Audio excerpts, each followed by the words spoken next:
ஆலோசனை வந்திருக்காங்க.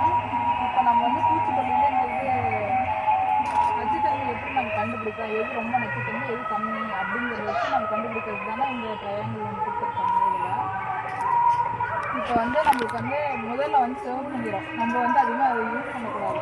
ஏன்னா அது இருக்கிறதுலே அதிக நச்சுத்தன்மை. இப்போ வந்து எலி மருந்தெல்லாம் இருக்குதுன்னா அதனால வந்து நம்ம வச்சதும் யாராவது எடுத்தாக்காங்க இறந்துருவாங்கல்ல.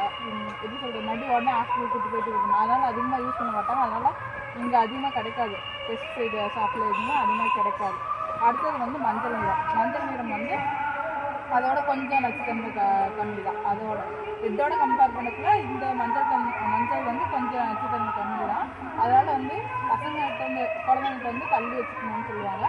நம்ம யூஸ் பண்ணக்குள்ளாரையும் மாஸ்க்கு, க்ளவுஸு அது மாதிரிலாம் போட்டு யூஸ் பண்ணணும்னு சொல்லியிருக்காங்க.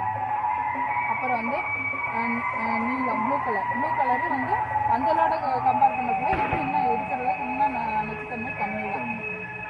இதுவுமே அப்படி தான், குழந்தைங்கிட்ட வந்து பாதுகாப்பாக வச்சுக்கணும்னு சொல்லியிருக்காங்க. இது வந்து என்ன பண்ணுவோம், பச்சை கலர் வந்து யாருக்கும் எந்த பாதிப்பும் கொடுக்காது. அதனால இது வந்து பிரச்சனை இல்லை. இருந்தாலும் இது யூஸ் பண்ணக்குள்ள நம்ம வந்து பார்த்து தான் கொஞ்சம் யூஸ் பண்ணலாம் அப்படின்னு சொல்லியிருக்காங்க. இது நாலுமே நம்மளுக்கு வந்து எவ்வளோ நச்சுத்தன்மைன்னு நம்ம தெரிஞ்சுக்கணும். எல்லாரும் ஃபஸ்ட்டு தெரிஞ்சுக்கணும். நம்மளுக்கு வந்து ஈஸியாக கண்டுபிடிக்கிறதுக்காக இந்த இது கொடுத்துருக்காங்க, அந்த ட்ரையாங்கிள் கொடுத்துருக்காங்க.